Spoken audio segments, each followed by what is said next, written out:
ভয়ে? কিসের ভয়? আমরা আল্লাহ ছাড়া কাউরে ভয় পাই না।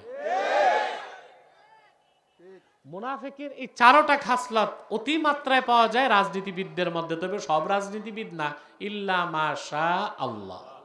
আল্লাহ যাদের বাঁচাইছেন তাদের কথা ভিন্ন, কিন্তু অধিক সংখ্যক রাজনীতিবিদের মধ্যে এই মুনাফিকগুলো পাওয়া যায়। তা আপনি যারা রাজনীতি নিয়ন্ত্রণ করবে ও রাষ্ট্র চালাবে তাদের চরিত্রের সংস্কার না করে দেশের সংস্কার কিভাবে করবেন? সারা দেশে এখন একটাই কথা, দেশ সংস্কার। কথা বলেন।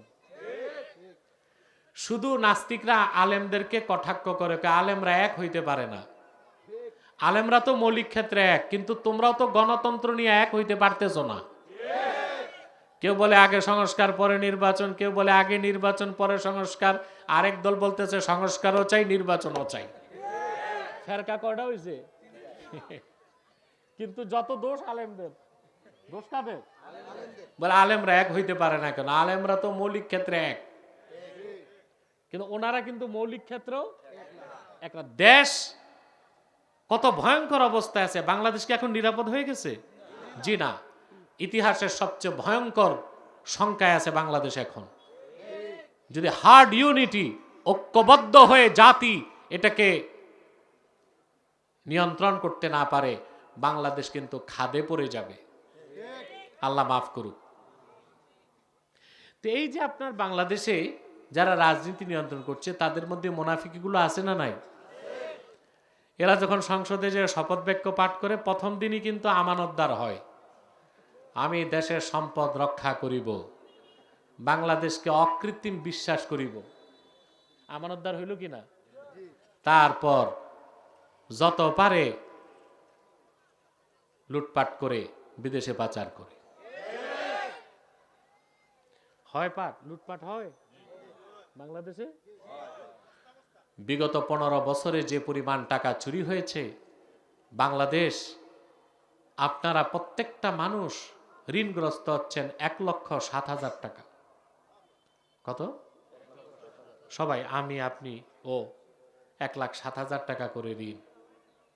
সহজ কথা। দেশ স্বাধীনের পর হেনরি কিসিঞ্জার বলেছিল বাংলাদেশ তলাবিহীন ঝুড়ি, আর 2025-এ বলতে হয় বাংলাদেশ ঝুড়িবিহীন তলা। আগে ঝুড়ি ছিল, তলা ছিল না, এখন তলা আছে, ঝুড়ি নাই। এর জন্য দায়ী কারা? সব রাজনীতিবিদ না, মুনাফিক রাজনীতিবিদরা। তারপর এনারা যখন কথা বলে মিথ্যা বলে, জনসভায় এসে মাইক নিয়ে বলবে ভাই সব আমি তো বেঁচেই আছি আপনাদের জন্য, জনসেবা আমার ব্রত, পরে দেখা যায় পেট সেবা। তারপর ওয়াদা করলে বড় খারাপ করে, নির্বাচনের আগে বলবে আমি এমপি হলে রোড দিব, ঘাট দিব, মাছে পুকুরগুলো ভরে দিব আর ধানে গোলা, 3 বেলা সোনার চামচে রূপার বাটিতে দুধ ভাত খাওয়াবো। পাশ করার পর দেখা যায় ছাই ভাতও নাই।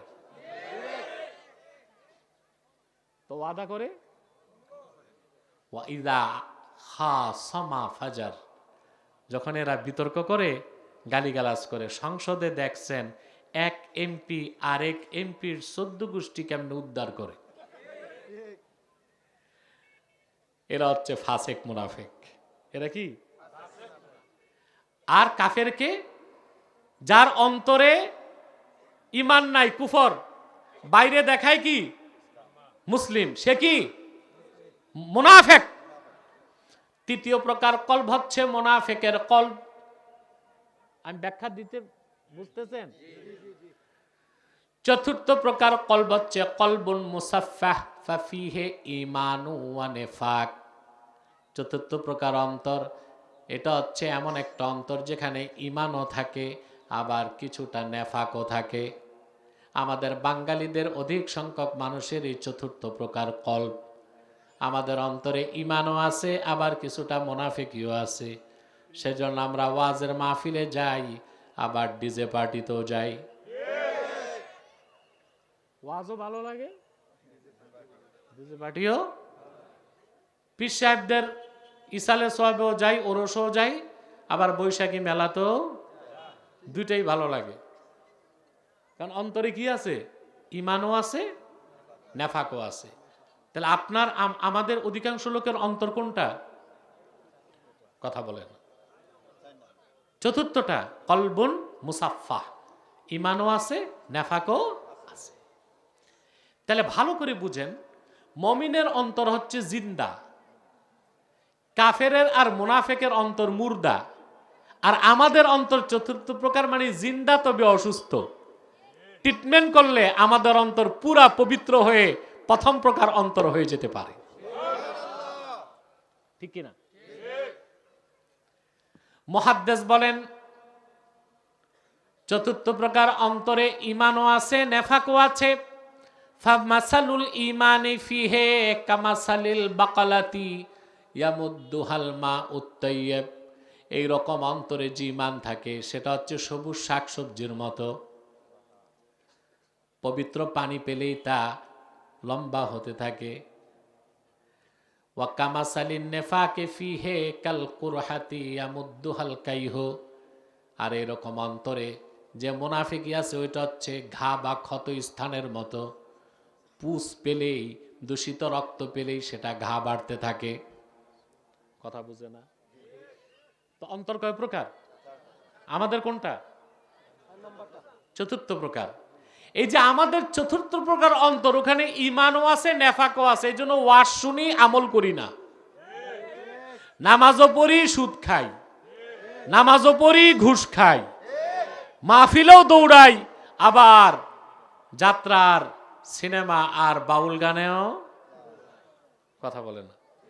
তো যখন আপনি অন্তরটাকে মমিনের মতো অন্তর করে ফেলবেন, তখন আপনি আল্লাহর বিধানগুলোকে মাথা পেতে মেনে নেবেন। বলেন সুবহানাল্লাহ। আল্লাহ সে কথাই বলেছেন, ইন্নামাল মুমিনুনা আল্লাযীনা ইযা যুকিরাল্লাহু ওয়াজিলাত কুলুবুহুম। প্রকৃত মুমিন তো তারাই, তাদের সামনে যখন আল্লাহর বিধান উচ্চারিত হয় তাদের অন্তরসমূহ আল্লাহর বিধান মানতে নরম হয়ে যায়। বলেন সুবহানাল্লাহ। আপনি কি আল্লাহর সব বিধান মানেন? কথা বলেন। জি না। আপনার ইসলামকে বিশ্বাস করেন পুরা, কোরআন হাদিস মানেন পুরা, কিন্তু সব বিধান মানেন? কারণ অন্তর কোন প্রকার? ওখানে ঈমানও আছে, নেফাকও আছে। মানে আপনার অন্তর সুস্থ না অসুস্থ? এখন সুস্থ পুরা করতে চান? ওষুধ লাগবে না? 5টা ঔষধ। কয়টা? কান খোলেন, আমি বলি।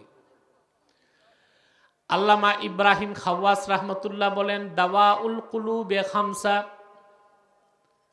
অসুস্থ অন্তরকে সুস্থ করার জন্য মাত্র 5টা ঔষধ। তার প্রথমটা হচ্ছে তিলাওয়াতুল কোরআনি বিত্তাদাব্বুর, চিন্তা করে, গবেষণা করে বেশি বেশি আল্লাহর কোরআন তেলাওয়াত করা। সুবহানাল্লাহ। শুধু তেলাওয়াত করা না, চিন্তা করে। আপনি তো তরজমাই জানেন না, চিন্তা করবেন কেমনে? আর এখন মাদ্রাসায় যাওয়ারও সুযোগ। তো যেখানে কোরআন শরীফের ব্যাখ্যা হয়, সঠিক ব্যাখ্যা, ওখানে বসবেন, তাহলে আপনার অন্তরের রোগ চলে যাবে, হৃদয় পবিত্র হতে থাকবে। বলেন সুবহানাল্লাহ। এজন্য ওয়াজ মাহফিল দিলে কেউ হেদায়েত হোক আর না হোক, সবচেয়ে বড় ফায়দা যারা বসে তারা অনিচ্ছায় আল্লাহর কোরআনের উপকার পেতে থাকে। বলেন সুবহানাল্লাহ। তো অসুস্থ হৃদয়কে সুস্থ করা প্রথম ওষুধ কি? কোরআন তেলাওয়াত করবেন। 2 নাম্বার হচ্ছে খালাউল বাতন, বেশি সময় ক্ষুধা থাকা। আমরা কিন্তু ক্ষুধার কষ্ট কি বুঝি না। কথা বলেন। অর্থাৎ যখনই খাবেন কম করে খাবেন। আমরা কিন্তু কম খাই না, বেশি খাই, তবে নিজের বাড়ি না, দাওয়াত খেতে গেল। কথা বল। দাওয়াত খেতে গেলে দেখেন না, বিয়ে বাড়িতে যাদের দাওয়াত দেয় ওরা সকালে নাস্তা করে না। আর বিয়ে বাড়িগুলোতে এখন তার দাওয়াত নাই, সব ভাতের হোটেল। 15 বছর আমরা ডিবির হারুনের ভাতের হোটেল দেখছি। এখন দেখি বাংলাদেশের সব বিয়ের বাড়ি এক একটা ভাতের হোটেল। টেবিল বসায় রাখছে, কি থাকে? অর্থাৎ দিয়ে যান, খেয়ে যান। তো যে দেয় সে মনে করে কম খাবো কেন, এত টাকা দিছি, সকালে নাস্তাই করেন। ওই শুনছিলাম এক বেকুব তার বন্ধুরে বলতেছে, আজকে খাইতে পারি না। কি খাইছো? কয় 10টা রোস্ট, 8টা ব্রোস্ট, 16টা কাবাব, 4 plate pulao, 8 glass borhani, 3 plate জর্দা, শরীরটা ভালো না, আজকে আর তেমন চলে নাই। হায়রে হারামজাদা, তুই অসুস্থ দেহে এই খাওয়া খাইছো, সুস্থ থাকলো তো আজ তো ড্যাক গিলতা।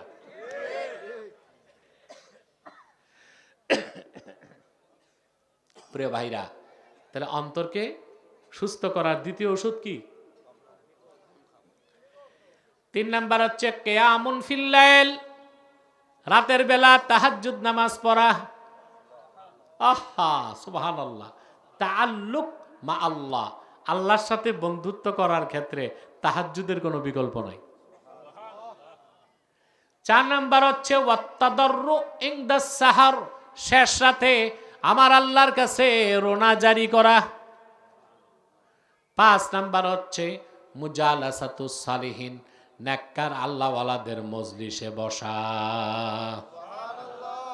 5টা কাজ করবেন, আপনার অন্তর কলবে মুসাফফাহ থেকে ডেভেলপ হয়ে কলবুন আজরাদ হয়ে যাবে, পবিত্র পরিশুদ্ধ, সুবহানাল্লাহ, হৃদয়।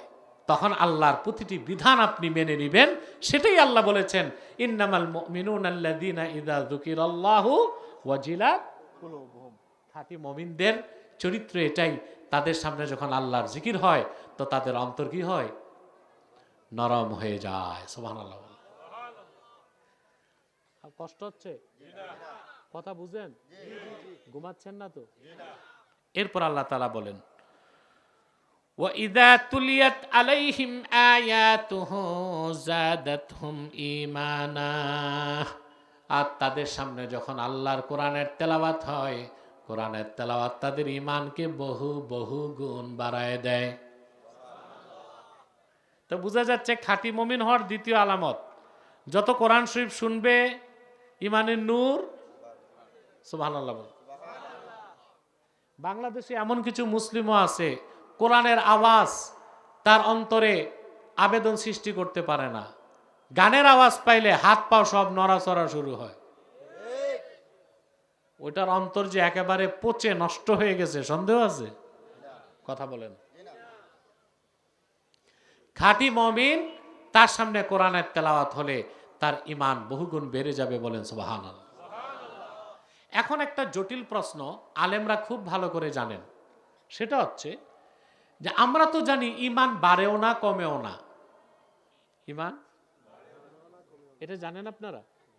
কথা বলেন। এটা আমাদের ইমাম আজম বলেছেন, আবু হানিফা রাহমাতুল্লাহ, ইন্নাল ঈমানা লা ইয়াজিদু ওয়া লা ইয়ানকুস। ঈমান বাড়েও না কমেও না। আর ইমামে মালিক, ইমাম শাফি, আহমদ বিন হাম্বল, সুফিয়ান সাউরি, আব্দুল্লাহ ইবনুল মুবারক, এদিক তাকাও, মনোযোগ এদিক দাও, ওখানে কি তামাশা নাকি? বড় বড় মুহাদ্দিসগণ বলেছেন, ইমাম আবু হানিফা ছাড়া কোরআনের আয়াতও প্রমাণ দিচ্ছে, ইন্নাল ঈমানা ইয়াজিদু ওয়া ইয়ানকুস, ঈমান বাড়ে এবং কমে। তা আবু হানিফা কি কোরআন হাদিস বুঝে নাই? কথা বলেন। তো বিষয়টা কি? আসলে দুই কথার মধ্যে কোনো দ্বন্দ্ব নাই। ইন্না আসলাল ঈমানে লা ইয়াজিদু ওয়া লা ইয়ানকুস, মূল ঈমান বাড়েও না কমেও না। ওয়ালাকিন্না নূরাল ঈমান ইয়াজিদু বিত্তাআতি ওয়া ইয়ানকুসু বিল মাসিয়াহ, কিন্তু ঈমানের নূরটা বেড়ে যায় নেক আমল করলে, ঈমানের নূর কমে যায় বদ আমল করলে। তো মূল ঈমানটা বাড়েও না, কিন্তু ঈমানের নূরটা বাড়ে এবং কমে। সুবহানাল্লাহ বলবেন না? খুব সুন্দর উদাহরণ দিয়েছেন ওলিউল্লাহ মুহাদ্দিস দেহলভী রাহমাতুল্লাহ হুজ্জাতুল্লাহিল বালেগায়। আমি আপনাদেরকে সহজ করে উদাহরণটা দিচ্ছি। আপনারা হেরিকেন দেখেছেন? কি বলেন আপনারা? দেখছেন না? তো সন্ধ্যার সময় যখন হেরিকেন জ্বালানো হয়, সারা ঘর আলোয় আলোকিত। সারা রাতের পর ফজরের সময় দেখবেন ঘর অন্ধকার, কিন্তু হেরিকেন জ্বলতেছে। এখন ভিতরে যে সলতার আগুন কমছে, সন্ধ্যায় যেমন ছিল তেমনই আছে, কিন্তু বাইরের কাজটা কালো হয়ে যাওয়াতে আলো আর দেখা যায় না।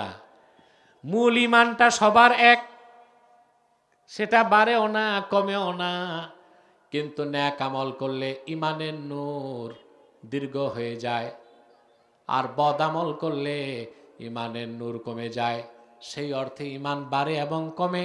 আল্লাহ পাক বলেন খাঁটি মুমিন তারাই, তাদের সামনে যখন কোরআনের তেলাওয়াত হয় তাদের ইমানের নূর বহুগুণ বেড়ে যায়।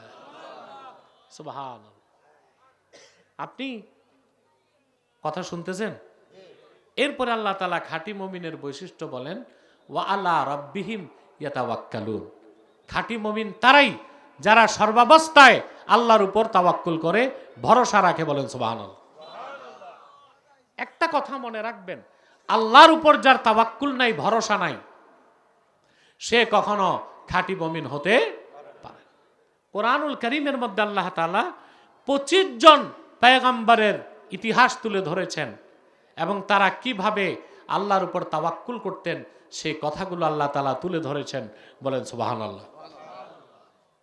যেমন আল্লাহ দৃষ্টান্ত দেন ইব্রাহিম আলাইহিস সালামের। কার নাম শুনছেন? জাতির জনকের নাম কি? জোরে বলতে হবে। শুধু জাতির জনক না, পৃথিবীর প্রথম বিপ্লবী পুরুষ। সুবহানাল্লাহ বলেন। আরে ভাই, 5ই আগস্টের পর আপনারা বলতেছেন বিপ্লব করছেন। বিপ্লব এটা বিপ্লব ছিল না, অভ্যুত্থান ছিল? এটা বিপ্লব ছিল না। বিপ্লব সেটাই যখন রাষ্ট্র বিপ্লবীদের হাতে থাকে। এটা তো হয় নাই, হয়েছে?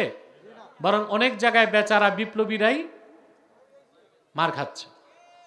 তাহলে 5ই আগস্ট এটা হচ্ছে অভ্যুত্থান। কি হয়েছে? পৃথিবীতে প্রথম বিপ্লব করেছেন ইব্রাহিম খলিল। বিপ্লব তো সেটাকেই বলা হয় স্রোতের প্রতিকূলে সত্যের ঝান্ডা হাতে দাঁড়িয়ে যাবার নাম বিপ্লব। এই কাজটা পৃথিবীতে করেছেন হযরত ইব্রাহিম প্রথম। সুবহানাল্লাহ। ওনার বাড়ি ছিল ইরাকের বাবেলে। কোথায়? বড় হয়ে দেখেন আত্মীয় স্বজন, পাড়া প্রতিবেশী সব পৌত্তলিক মূর্তি পূজারী। কথা বুঝতেছেন? কেউ সূর্য পূজা, কেউ চন্দ্র পূজা, কেউ নক্ষত্র পূজা করতেছে, কেউ মূর্তি পূজা করতেছে। তিনি আর বরদাস্ত করতে পারলেন না। বললেন আমার কওমের লোকজন নিজেরা নিজ হাতে সব খোদাগুলো বানায় কি করো? এগুলো তো তোমরাই বানাইছো, এদের কাছে কি চাও? কওমের লোকজন কোনো যুক্তি দিতে না পেরে একটা যুক্তি দিয়েছে যে আমাদের কাছে কোনো যুক্তি নাই, আমাদের বাপ দাদা করতো, আমরাও করি। নাউজুবিল্লাহ বলে। হযরত ইব্রাহিম তাদেরকে অনেক যুক্তি দলিল দিলেন, কিছুই মানে না। তখন হযরত ইব্রাহিম বিপ্লবের ঘোষণা দিলেন। সুবহানাল্লাহ বলবেন। আল্লাহ পাক বলেন, তিনি বললেন ওয়া তাল্লাহি লা আকিদান্না আসনামাকুম বাদা আন তুওয়াল্লু মুদবিরিন। হযরত ইব্রাহিম বললেন আল্লাহর কসম করে বলছি, তোমাদের মূর্তিগুলোর ব্যাপারে আমি চরম পন্থা গ্রহণ করব তোমরা বাড়ি যাবার সঙ্গে সঙ্গেই। তারপর চরম পন্থা গ্রহণ করছেন কিনা বলেন? কথা বলেন। কি করছেন? আল্লাহ সূরা আম্বিয়াতে বলেন কুঠার একটা নিয়া, কুঠার বুঝেন? ফাজআলাহুম জুযাযান ইল্লা কাবীরাল লাহুম লাআল্লাহুম ইলাইহি ইয়ারজিউন।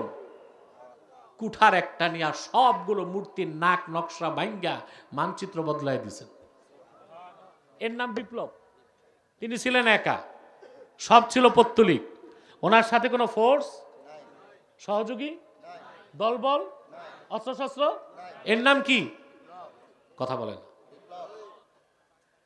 সারা বাবেলে ইরাকে ছড়ায় গেল এই দুঃসাহসটা কে করছে। খবর চলে গেছে নমরুদের কাছে। তখন একটা কথা মনে রাখবেন, বিপ্লবীকে কখনো গোপন রাখা যায় না। দিনের খেদমত এক একজন এক এক ভাবে করে, কিন্তু যে বিপ্লবী সে গোপন থাকতে পারে না। যেমন সুফি দরবেশ, তারা কাফেরকে কাফের জানে কিন্তু বলে না। মুফতি কাফেরকে কাফের ঘোষণা করে, বক্তা কে কাফের এটা প্রচার করে। কাজের ধরন কি? কথা বলে না। নীতিতে সবাই কথা বলে। নীতি তো সবাই, যেমন সুফি কাফেরকে কাফের জানে বলে, তার কাজ হচ্ছে নীরবে। মুফতির কাজ হচ্ছে ঘোষণা দেওয়া, সে কুফর করছে, সে কাফের। বক্তার কাজ হচ্ছে ফতুয়াকে প্রচার করা। বক্তা ফতুয়া দিবে না, ফতুয়া দিবে কে? মুফতি। এগুলো বুঝেন আপনারা? এগুলো নিয়ম ঠিক না রাখার কারণেই তো বাংলাদেশে এত অরাজকতা। কিন্তু বিপ্লবী হচ্ছে সেই মহান ব্যক্তির নাম, সত্যের পক্ষে যার বিপ্লব হওয়ার পর তার নাম আর গোপন। লোকেরা বলল, ক্বালু সামি'না ফাতান ইয়াযকুরুহুম ইউক্বালু লাহু ইব্রাহিম। তারা সবাই বলল, আমরা একজন যুবকের নাম শুনেছি, এই মূর্তিগুলোর বিরোধিতা করে সবাই তার ইব্রাহিম বলে ডাকে, এটা তার কাজ, আর কেউ করতে পারে না। তাওয়াক্কুলটা বুঝাচ্ছি আমি, ঘটনা বলা আমার উদ্দেশ্য নয়। নমরুদ তার মন্ত্রী পরিষদ নিয়ে বসল, হযরত ইব্রাহিমকে কি শাস্তি দেওয়া যায়। সবাই সিদ্ধান্ত নিল, হাররিকুহু ওয়ানসুরু আলিহাতাকুম ইন কুনতুম ফাইলিন। ইব্রাহিমকে আগুনে জ্বালাও। নাউজুবিল্লাহ বলবেন না? বিশাল অগ্নিকুণ্ড নির্মাণ করা হলো, আগুন দাউ দাউ করে জ্বলছে। হযরত ইব্রাহিম খলিল, কাসাসুল কোরআনে ইবনে কাসির লিখেছেন, নমরুদের রাষ্ট্রে এক প্রকৌশলী ছিল, তার নাম ছিল হুজান। কি নাম? সে নমরুদকে একটা কাঠের কামান বানায় দিছে, যেখানে ইব্রাহিম খলিলকে বসায়া আগুনে ফেলবে। কাঠের কামান প্রস্তুত, হাতলের মধ্যে হযরত ইব্রাহিমের হাত পা বেঁধে বসায় দেওয়া হয়েছে। কাঠের কামান ঘুরছে, রশি কাটলেই হযরত ইব্রাহিম যাবেন আগুনে। আল্লাহ রাব্বুল আলামিন ইব্রাহিমের তাওয়াক্কুলের পরীক্ষা করতে চাইলেন। জিবরিল চলে আসলো, এসে বলল, রে ইব্রাহিম, আমি আল্লাহর সবচেয়ে শক্তিশালী ফেরেশতা, আমার নাম জিবরিল, আমার 600 পাখা আছে, তুমি সাহায্য লাগলে বলো, আমি একটা ঝাপটা দিলেই নমরুদ আগুন সহ মাটির সাথে মিশে যাবে। আলাকা হাজাতুন ইয়া ইব্রাহিম, প্রয়োজন আছে কিনা বলো।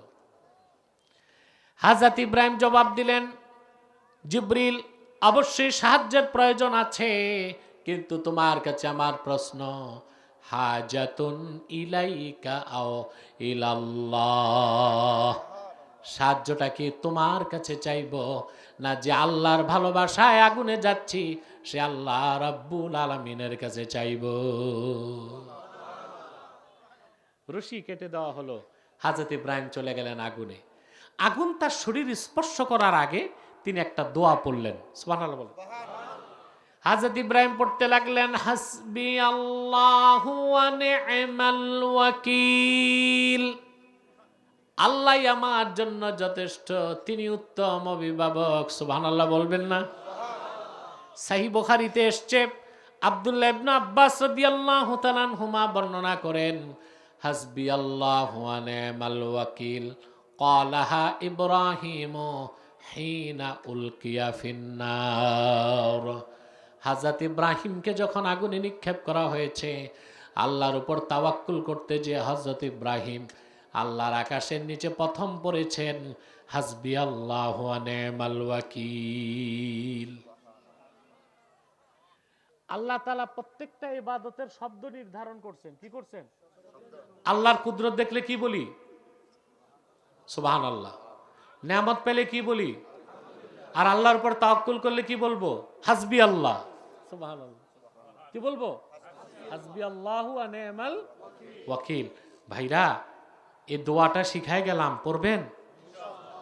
পুরা দোয়াটা এসেছে বুখারী শরীফে, মুসলিম শরীফে। আল্লাহর হাবিব ইরশাদ করেছেন, ফাইন তাওয়াল্লাউ ফাকুল হাসবিয়াল্লাহু লা ইলাহা ইল্লাহু আলাইহি তাওয়াক্কালতু ওয়া হুয়া রাব্বুল আরশিল আযীম। সুবহানাল্লাহ। কোন মুমিন যদি সকালে 7 বার পড়ে, আর কেউ যদি সন্ধ্যায় 7 বার পড়ে, আল্লাহর রহমতের চাদরে 24 ঘন্টার জন্য সে বান্দা ল্যামিনেটেড হয়ে যাবে। কোন জাদু টোনা নজর বান বুলেট বোমা তার গায়ে লাগবে না। মনে থাকবে? পড়েন আমার সাথে, হাসবিয়াল্লাহ ফাইন তাওয়াল্লাও ফাকুল হাসবিয়াল্লাহু লা ইলাহা ইল্লাহু আলাইহি তাওয়াক্কালতু ওয়া হুয়া রাব্বুল আরশিল আযীম। সকালে 7 বার, বিকালে 7 বার। 24 ঘন্টার জন্য আপনি লেমিনেটেড হয়ে যাবেন। জাদু টোনা বুলেট বোমা কিছু আপনার শরীরে লাগবে না। সুবহানাল্লাহ বলেন। হযরত ইব্রাহিম চলে গেলেন আগুনের মধ্যে। ইব্রাহিম যাকে বাবা বলতেন, ইব্রাহিম খলিলুল্লাহ, সে ছাদে উঠে দেখতেছে ইব্রাহিমের কি অবস্থা। দেখে আগুনের নিচে সবুজ বাগান। হযরত ইব্রাহিম হাসি খুশি হাঁটতেছেন। অনিচ্ছায় সে তার মুখ থেকে বেরিয়ে গেল, নি'মার রাব্বু রাব্বুকা ইয়া ইব্রাহিম। সত্যি ইব্রাহিম, তোমার রব কত উত্তম প্রভু, মালিক রব। আমরা তোমাকে আগুনে দিলাম আর তিনি সেটা তোমার জন্য গুলিস্তান বানায় দিলেন। হযরত ইব্রাহিম কার উপর তাওয়াক্কুল করেছেন? আল্লাহ দৃষ্টান্ত দেন হযরত মুসা পয়গম্বরের। আল্লাহ মুসাকে বললেন, তুমি বনি ইসরাইল নিয়ে মিশর ছাড়ো। আল্লাহর হুকুম, তিনি বনি ইসরাইলের লক্ষ লক্ষ মানুষ নিয়ে বাড়িঘর ছাড়লেন। কি পরিমাণ মানুষ ছিল তার সাথে, তার হিসাব নাই। তাফসীরে এসেছে শুধু যুবক ছিল 6 লাখ। আমি বুঝলাম না আজকে আপনারা কবরস্থানের পরিবেশ বানাইছেন কেন? আমরা কি মাহফিলে না কবরস্থানে? আর 10 মিনিট ইনশাআল্লাহ, ঠিক আছে? 10-15 মিনিট আমরা ধৈর্য ধরতে পারবো? তাহলে একটা বিষয় আমি একটা পর্যায়ে যেয়ে ছাড়তে পারবো, ঠিক না ইনশাআল্লাহ? আর যারা দাঁড়িয়ে আছেন আবারও বলছি, আল্লাহর রাস্তে বসে যান। প্রিয় ভাইরা, এই দিকে তাকান। হযরত মুসার সাথে যুবক কত ছিল? বাকি আবাল বৃদ্ধ বলিতা, তাদের সংখ্যা কি পরিমাণ চিন্তা করেন। বাড়িঘর ছেড়ে আসছে, আর তো যাওয়ার সুযোগ নাই। এসেই দেখে সামনে বিশাল সমুদ্র। তাফসীর খাজেনে এসেছে বাহার কাল জুম, সাগরটা 10 মাইল পাশ। কত? না নৌকা আছে না ব্রিজ আছে। খবর পেয়ে ফেরাউন 80,000 ঘোড়সওয়ার নিয়ে রওনা দিছে। 80,000 ঘোড়া যদি একসাথে দৌড়ায় কিরকম ধুলা উড়ে, আর আওয়াজ কত দূর যায়। বনি ইসরাইল পিছনে তাকায়, দেখে ফেরাউন আসতেছে। তারা তখন চিৎকার করে মুসা নবীকে বলল, ক্বালা আসহাবু মুসা ইন্না লামুদরাকুন। বনি ইসরাইল মুসাকে বলল, মুসা, বাড়িতে ছিলাম তাই তো ভালো ছিলাম, ফেরাউনের চর থাপ্পড় খাইতাম, জীবনে বেঁচে ছিলাম। ঘর থেকে যে বের করে আনলা, আমরা তো ধরা পড়ে গেলাম। পিছনে ফেরাউন, সামনে সমুদ্র। তখন দরকার কি ছিল, হাই হুতাশ না তাওয়াক্কুল? কথা বলে না। মুসা নবী করছেন, কার উপর তাওয়াক্কুল করছেন? নবী মুসা বললেন, কাল্লা ইন্না মাইয়া রাব্বী সায়াহদিন। কখনো না, যে আল্লাহর হুকুমে বাড়িঘর ছাড়লাম, তিনি আমাদেরকে মৃত্যুর মুখে ঠেলে দিবেন না। আমার সাথে আমার রব আছেন, অচিরেই তিনি পথ বানায় দিবেন। আল্লাহ পথ বানাই দিয়েছেন। মুসাকে আল্লাহ বলছেন সমুদ্রে আঘাত করো, তিনি আঘাত করছেন। এক আঘাতে 12টা শুকনা পথ হয়ে গেছে। 12টা কেন? বনি ইসরাইল ছিল 12 গোত্র, একটা একটার সাথে লাগালাগি ছিল। এক পথে যে এত নিজেরাই লাগালাগি করে মরবে, এর জন্য 12টাকে আল্লাহ কয়টা পথ দিয়েছেন? এমন একটা রকচটা জাতি ইহুদিদের পূর্বপুরুষ বনি ইসরাইল, মৃত্যুর কবলে যেও যখন ভিতরে ঢুকছে সাগরের পথে, মুসাকে বলতেছে, মুসা নবী, ডানে বামে কিছু তো দেখা যায় না, আমাদের বোরিং লাগতেছে। কি করতে হবে? বলে আমরা 2 পাশের মনোরম দৃশ্য দেখতে দেখতে ওপারে যাব।